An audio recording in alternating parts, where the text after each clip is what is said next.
Hello everyone, today I want to talk about an interesting case that was brought to my attention from someone who lived in the state of California who possesses their legally possessed Freedom Week magazines, which happen to be over 10 rounds, and it seems as if they were confiscated, and the police are claiming that even if they got a court order demanding that they return them, that they would not give them back. Before we get going into today's video, I do want to say thank you to the sponsor of this channel, Save Your Equipment. They've been a huge supporter of me for a long time now. Those of you that made it out to the Route 66 Range Day event, they donated a ton of stuff, which ultimately helps support the Firearms Policy Coalition, San Bernardino County gun owners, and the CRPA. They make a ton of great cases for your rifles, your pistols. They got handgun racks, they got rifle racks, whatever it is you want, they make it. They have a wide variety of options at various price points, but the cool thing about them is they're always taking input from their customers to improve their future product lines.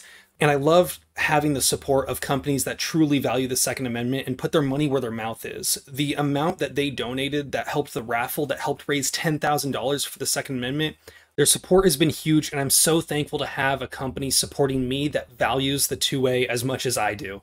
Thank you. For those of you that are unaware, in the state of California, we have a ban on standard capacity, but the state refers to them as large capacity magazines, anything that holds more than 10 rounds. Now, many people during the 2019 instance that we called Freedom Week, we possessed and bought and went out and manufactured, imported, or bought large capacity magazines, as the state refers to them. Now, I own an absolute metric shit ton of these magazines. I bought way too many. Actually, there's no such thing as way too many, I guess, now looking at how things are going nowadays. But I bought a ton, as did many other Californians. This Freedom Week was caused by the Duncan versus Becerra case, or now known as Duncan versus Bonta court case. This case is currently being argued in the Ninth Circuit en banc, or will be shortly, at which point it will probably get a not so favorable ruling on our end, at which point we will appeal it to the Supreme Court. Hopefully we see the Supreme Court take that case. So when it comes to these high capacity magazines, currently it's legal to use them in a wide variety of firearms. Basically, the only time that you can't use one of these mags that you legally possess and acquired legally would be in a fixed magazine firearm, because the state of California's assault weapon ban actually dictates what you can use in a fixed mag firearm. So in those guns, you can only use 10 rounds or less.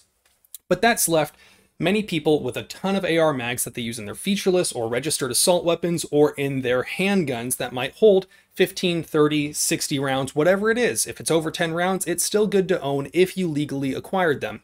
If you're curious about the implications of Freedom Week, I have a video that I will leave a link to down in the description.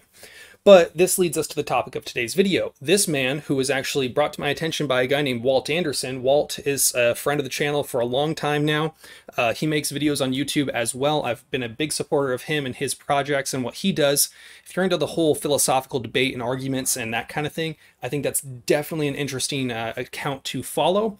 But he posted this video on Reddit where the cop, I'll just play it for you now. Listen to me, stop talking. California identifies any magazine exceeding 10 rounds as a high-capacity magazine. Correct. They are currently legal to possess and to use. They are, however, illegal to purchase or transfer. I cannot transfer them to you. I didn't transfer them to you. No, they were seized as part of a criminal investigation. In and of itself is an unconstitutional weapon possession law. Okay. So taking 3 magazines when 1 magazine was loaded in the gun, so those other 2 shouldn't have been taken then. Doesn't matter. It does. They came into our possession until the So they were stolen from me, and now they can't be given back? Until the city attorney's office makes the change, Right. then that's correct. They will not be returned.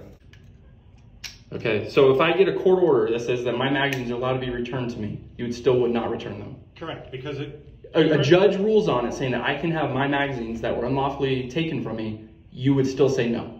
Correct. Even if a judge tells you to do it? Would you like the answer or not? So in that video, you see that the person is arguing with the cop, which first of all, never a good idea. It's just a better idea to never talk to police. Even though we can legally possess these in the state of California, the laws regarding nuisance items that allows the cops to basically, illegally confiscate any of your items, they actually used that to take his magazines, which seems pretty crazy since the possession of them is currently legal. But so in that situation, he said that even if he got a court order, he would not give them back to him, which is kind of interesting because you can't do that. If the courts say you have to do something, the cops have to do that thing.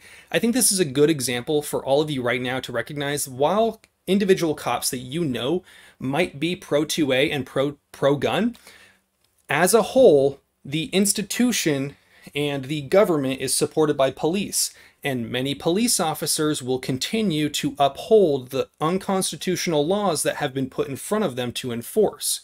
So while you yourself, sorry, I'm sweaty, it's like 100 degrees in my room right now. So while you yourself or a cop that you might know might be pro-2A, might not enforce gun laws, that's great. I think that's awesome. However, there are plenty of cops who will. And that's just, at the end of the day, that's just all that matters. There are plenty of cops who will gladly enforce those laws just because they don't agree, even if they don't agree with them. And there are many that agree with those laws being in place and happily take those police exemptions. And that's unfortunate. But this is kind of a situation that brings me to my main point of this. If you're in the state of California, generally, you're going to want to transport your items in a way that would allow you to have them locked up, out of view. You're going to want to have ways to, if you're choosing the route, now I'm not a lawyer, this isn't legal advice.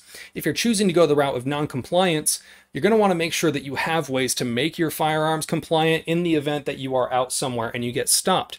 I have heard personally of people that I know in real life who were stopped at BLM land shooting their non-compliant firearms, and a forest ranger or some sort of Bureau of Land Management police officer or something stopped them and arrested them on charges of assault weapons.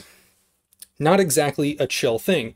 So it would be a smart idea for you to actually acquire cases that can be easily locked, acquire the ability to convert your firearms to a legal configuration quickly.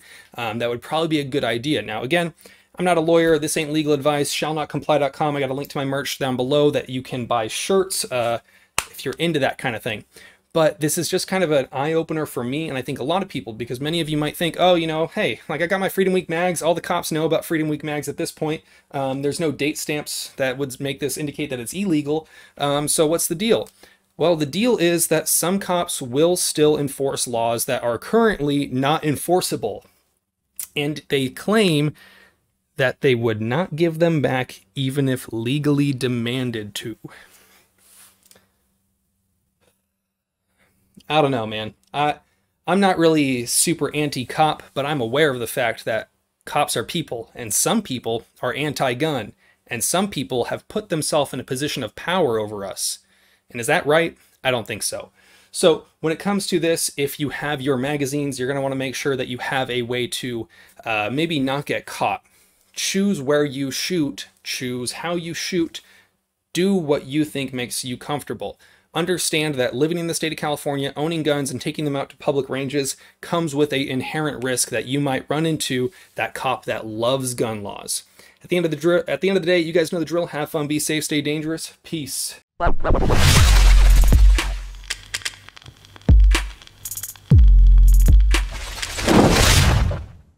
I want to say thank you to everyone that's been supportive of me and this channel. As of today, actually, the time that I'm recording this, I was just remonetized on YouTube.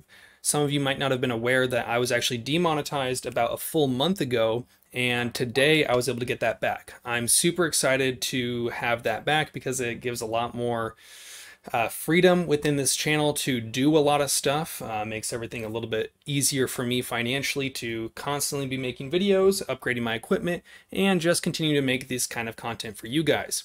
Now,